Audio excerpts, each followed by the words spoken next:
Good evening, everybody. One of the most interesting, weird, and honestly confusing episodes of AEW Dynamite in a very long time has just occurred. And boy, oh boy, do we have a lot to talk about. AEW Dynamite review for August 24th, 2022. Real Take Wrestling. Guys, if you're listening right now, be sure to hit that like button, subscribe, hit that notification bell so you get notified whenever a new video is released. If you're listening on youtube.com/Real Takes Wrestling. And if you're listening on Spotify, Apple Podcasts, wherever you're getting this right now, be sure to hit that follow button, leave a 5-star review. AEW Dynamite, August 24th, 2022 in the books. What a weird one it was.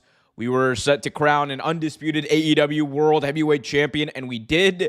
We were set to see the father versus son matchup, Colton Gunn versus Billy Gunn, and we did. And we also saw a lot of stuff that we honestly did not plan to see. First of all, let's talk about, we might be shuffling in and out a little bit with some of these topics, depending on what the chat wants to talk about, depending on what you guys want to talk about, depending on what I want to talk about, and how long I can honestly contain myself and contain my feelings about this show. But let's start off with the first segment on the show. That was Chris Jericho, Sammy Guevara going face-to-face, meeting one-on-one in the ring. It was interesting. So Jericho comes out, does his thing. He calling himself the Wizard. He calls out Sammy Guevara, who last week after Jericho attacked Bryan Danielson following Danielson and Garcia's match, he not only pushed and shoved Chris Jericho a little bit, he also slapped Chris Jericho's hand away, rejecting Chris Jericho, which Jericho saw as a slight. He called him for this face-to-face meeting tonight on Dynamite, and we saw what happened, which was Daniel Garcia laid it out all on the line here. He said that Bryan Danielson was his hero, that Bryan Danielson was his favorite wrestler. Bryan Danielson was the guy he looked up to, why he's here. And it doesn't matter whether people want to call him a sports entertainer. It doesn't matter what people want to call him, a pro wrestler. That moment to Daniel Garcia meant everything. To have that moment after the match, to shake hands with Bryan Danielson, meant everything to Daniel Garcia. And Chris Jericho, while he understood that, did not like the fact that Daniel Garcia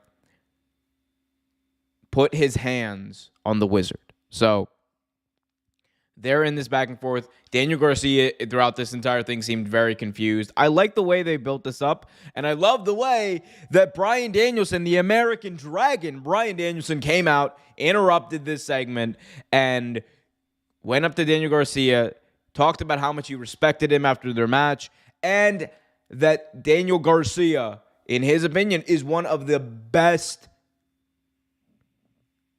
wait for it, one of the best wrestlers in the entire world. That's what he said. That the emphasis was put on that. Daniel Garcia, again, was very confused throughout the segment. He ended up saying, I don't know whether I'm a sports entertainer. I don't know whether I'm a wrestler. And he ended up walking away, saying he had to think about things. He walks away, and then Bryan Danielson goats Chris Jericho into a match at All Out. And it is official. Danielson, Jericho, All Out, September 4th. I'm going to get to see Danielson versus Jericho live in person. It's going to be absolutely amazing. Following the challenge and the acceptance of that challenge, Jake Hager came out and attacked Danielson from behind. So look for that to be a little bit of the thing moving forward. There's going to be some shenanigans with Jake Hager. There's going to be, obviously, the JAS is going to be involved. But look for Daniel Garcia to be the guy to maybe come out in Bryan Danielson's aid and potentially by All Out be the next member of the Blackpool Combat Club. So overall, I thought the segment was fine. Were there things that would change? Sure. I think that the Daniel Garcia stuff, like the I'm a pro wrestler, I'm a sports entertainer stuff, I liked it really well originally. I liked it a lot more originally. But now it's weird because this is a guy, Daniel Garcia, who like 2 weeks ago was saying, I'm going to end your career. I'm going to end your career, Danielson. And now he's like, Danielson is my hero. And I'm just like, okay. Yeah, like interesting, right? So we'll see. We'll see. We got Darth in the chat saying, "Oh my goodness, Moxley smashed Punk. That was great." We'll get to that in just a little bit, but yeah, he did, and it was very unexpected. They did. I like to say they did the old Brock Lesnar on John Cena thing, which it's an interesting choice. I'll talk about my feelings about it in just a second. But next matchup, Dax Hardwood, Jay Lethal, 1-on-1.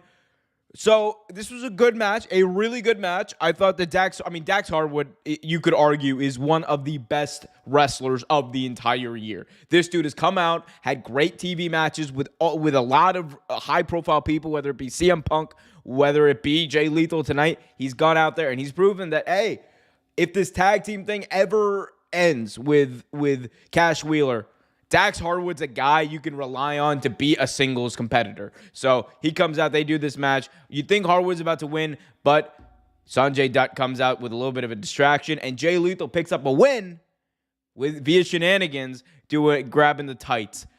But here's the thing, right? The match was good, and I, for one, honestly, was fine with seeing Jay Lethal, Satnam Singh, and Sanjay Dutt versus the Pinnacle. I was fine with seeing that.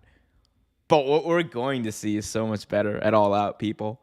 Because following the match, Sanjay Dutt said, hey, you agreed to a trios match. FTR, Wardlow, you agreed to a trios match. But you did not, I didn't tell you, I should say, who you agreed to face at All Out. And then he said, it's going to be the Pinnacle versus Jay Lethal, and he points up to the Titantron and the Motor City Machine Guns theme. You see clips of the Motor City Machine Guns. We're getting Alex Shelley, Chris Sabin, and AEW, the Motor City Machine Guns, teaming up with Jay Lethal to take on FTR and Wardlow. And people were saying All Out wasn't going to be a good show. People were saying, the card's weak. The card got a whole hell of a lot stronger with the Motor City Machine Guns joining the fray. I love this. I think that, obviously, the Satnam Singh and Sanjay Dutt, not everyone's cup of tea, but the Motor City Machine Guns are a very prominent name in pro wrestling circles. They're a legacy team at this point, and they are still amazing in the ring. So I can't wait to see this. FTR versus the Machine Guns, and then you're going to get the Wardlow versus Jay Lethal piece in there too. I love it. Into my veins. I absolutely love that. Moving on. Before we get to this, we did have some breaking news here on Dynamite tonight. Thunder Rosa, in a shocking, I don't know how else to describe this other than shocking. Thunder Rosa, they kicked it back to Tony Schiavone backstage. He was standing by with Thunder Rosa, and Thunder Rosa, tears in her eye. You could see, immediately when I saw the tears in her eye, I was like, oh, something's wrong here. And tears in her eye, she says that unfortunately, apparently due to injury, she will not be able to defend the AEW Women's World Championship any longer. And there is going to be a fatal four-way match at All Out to determine the interim AEW Women's World Champion. And I'll talk about who's in that four-way in just a little bit, but you could see the tear in Thunder Rosa's eyes. You could see the pain, and it was a shocker. This was, you would think that they would make a bigger deal out of this than they did. Excalibur and JR and Taz on commentary were absolutely stunned by this. You could tell they didn't know that this was coming. But I, for one, was like, did they just throw it back to Tony Schiavone backstage to say that one of your top champions is out with an injury? That was just a throwaway thing. I swear, I don't understand. Even when AEW has important things to do, right? Even when they legitimately have something important to say with the women's division, they can't do it right. This should not have been a throwaway segment backstage. This should have been in the ring. You should have given your world champion time. But instead, what happens? Oh, well, Okay, we're going to throw it back to Tony Schiavone. Okay, now we're going to throw it back to Excalibur. And now we're going to go on to a father versus son match. Like, guys, you could have had this match on Rampage. Like it wasn't that, like, if it's really that much of a big deal for you, you could have cut one of these matches. You could have cut one of these segments. It's not the end of the world. But like, really, like, I didn't think it brought the respect, honestly, to Thunder Rosa. I didn't think it brought respect to the AEW Women's World Championship that they needed to. It felt like a throwaway thing.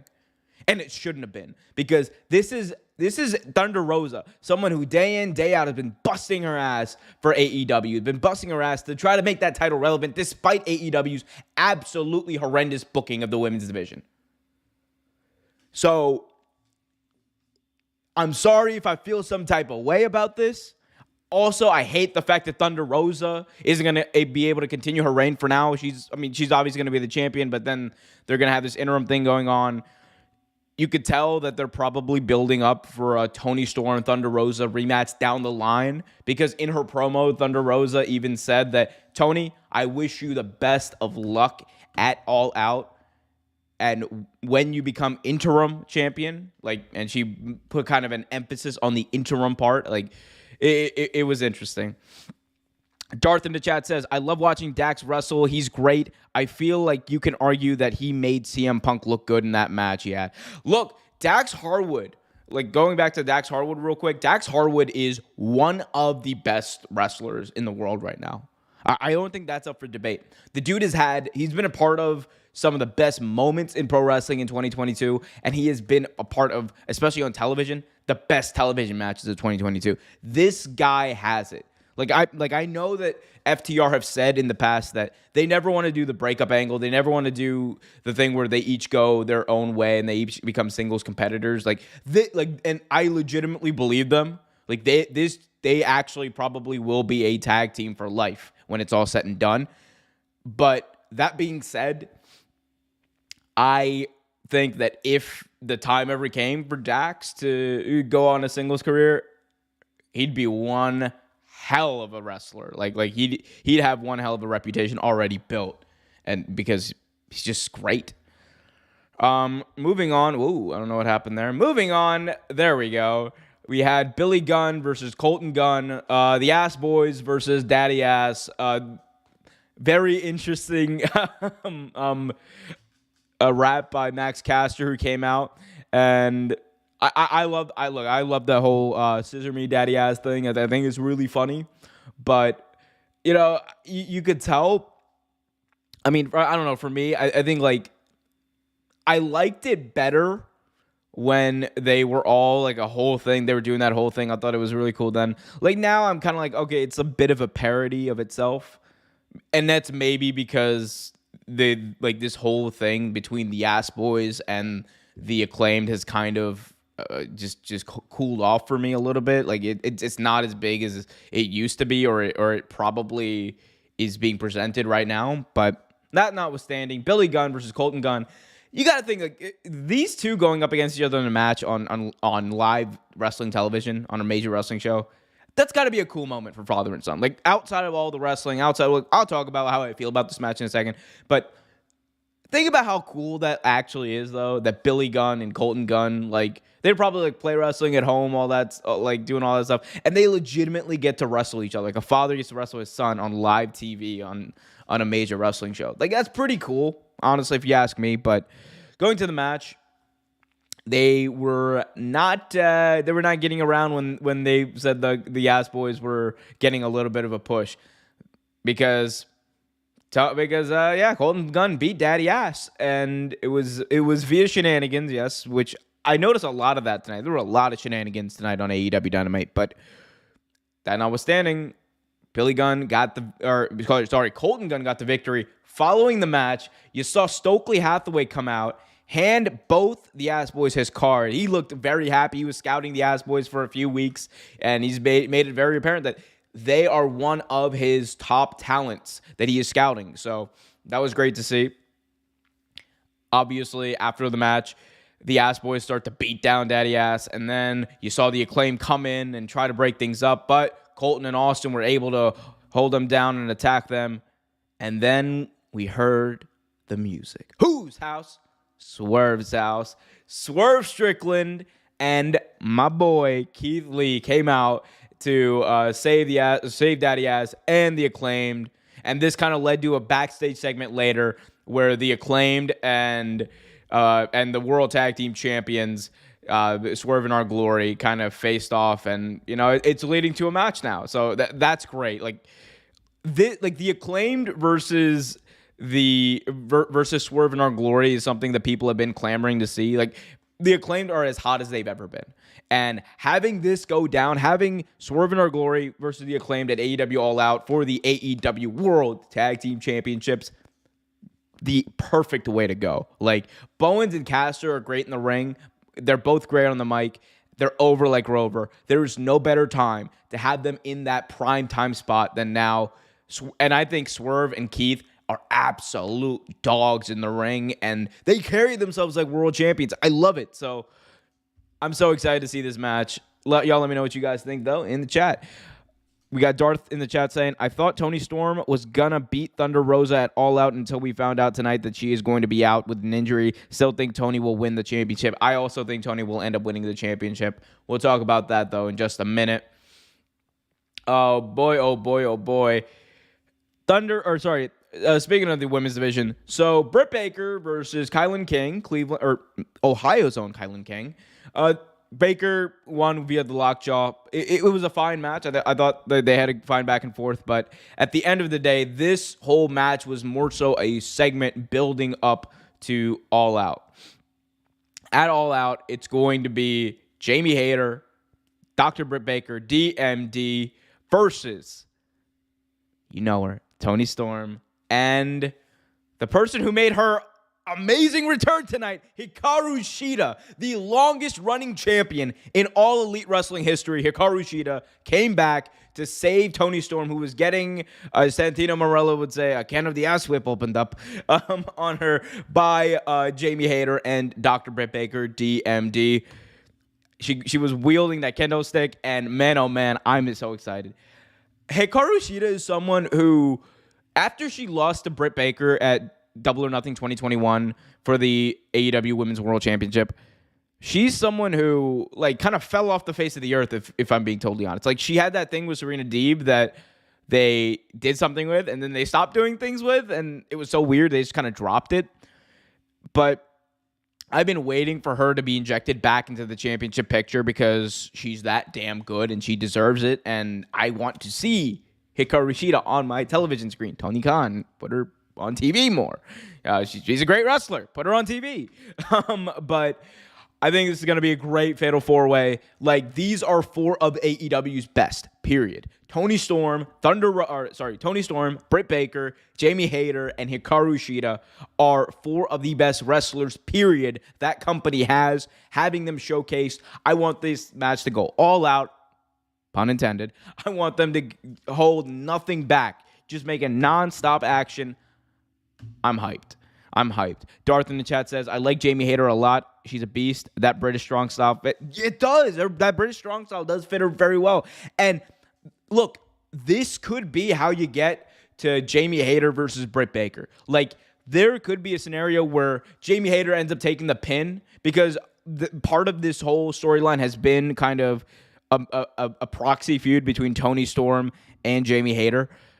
And you could have Toni Storm pin Jamie Hayter, costing Britt Baker a title, and Britt Baker being mad about it, and you have another 2-3 months of storyline and feud right there for you between Britt Baker and Jamie Hayter. And I think Jamie Hayter should go over Britt Baker, by the way. That's just my opinion. We'll see how it plays out, but man, like this was important.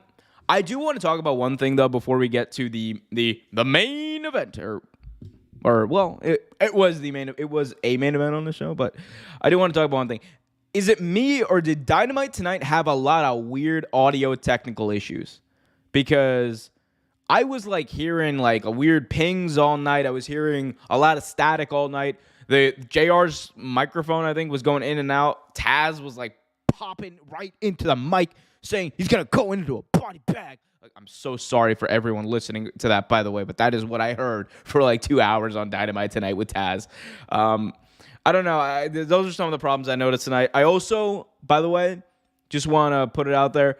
The four-man commentary team, the four-man commentary team is not it. Like, they need to consolidate that. They really need to consolidate that. Like, I love Tony Schiavone. I love JR. I love Taz. Pick three. Just pick three. Like, you can have someone cycle in and out, have Tony for the first hour, JR for the second hour. I thought when they were doing that, it actually was kind of cool, and it made things feel a little more special. But don't give me the four-man booth. Like, it is, there's too many people talking over each other. There's just too much going on. Everybody, like, God bless JR and Tony Schiavone. They're just not it sometimes when they're together, and like having both of them, it's just God bless them. But you gotta get rid of one of them. And I think Tony Schiavone is actually at this point, like, you could have him be the first hour guy and JR be the second hour guy, and it'll be fine for me. But yeah, I thought the four-man booth was a little much. Like, too many people going in different directions, and Excalibur just could not like hone them in well enough. But that's what it is. You know what else is what it is? This championship match. The match for the undisputed AEW World Heavyweight Championship, CM Punk versus Jon Moxley. This was built up as a all-out, like, fight because these two last week could not be held back. The story was that these two could not be held back last week. They had two separate brawls on Dynamite. Tony Khan said, okay, cool. These two cannot wait until All Out to wrestle. We're going to have it next week, Cleveland, Ohio. Hence, we're here. This week happened. Cleveland happened. And this match happened. Jon Moxley defeated CM Punk to become the undisputed AEW World Champion, and he did it in decisive and definitive fashion. It was, like, I think, correct me if I'm wrong, the match itself was like 5 minutes, if that. It was a quick match. Early on, you saw these two lock up, but after that, Punk goes for a high kick and immediately grabs his foot. Punk is in a lot of pain. The doctors are looking at him. He's getting checked out. People are saying, like, oh my God, he came back too early. He came back too early. And then he gets up on one foot. Moxley hits the Death Valley driver, and he's showboating. He's fired up. Moxley was like fired up to a 10 tonight, and I loved it. Like, the passion and the intensity was just pouring out of his pores tonight. And then he hits him with the paradigm shift. 1, 2, 3. Just like that, Jon Moxley squashed CM Punk to become the undisputed All Elite Wrestling World Heavyweight Champion. And you know what? I dig it. And I dig it for two main reasons. One, I'm genuinely intrigued about what they're going to do moving forward, because there's a few different ways you could go. You could do a thing where you play a longer story where CM Punk is maybe out for a little bit. And you know, he needs to heal and come back. You could do another story where CM Punk said, I had a bad night. I genuinely had a bad night. But in Chicago, at All Out, me versus Moxley, it won't happen again. Like, you could go down that route. There's a lot of different ways you could do this. And honestly, all of them seem at least to me to be very, very cool ways of going about it. I think that there's really not a bad way you could do this. Now, the second reason I think this is so awesome is because Jon Moxley's title reign has been legitimized. In my opinion, I loved Jon Moxley's first win a lot better than his second win of the title. Like, when he defeated Jericho at Revolution, it was a moment. It was a culmination of so much that happened in less than a calendar year in Moxley's life and in pro wrestling in general. Him winning it All Out 2020, or him winning at Revolution 2020, I should say. But his title reign now compared to his title reign then is just, it knocked it out of the park. Like, this second title reign that Mox has had has been some of the best wrestling you'll ever see.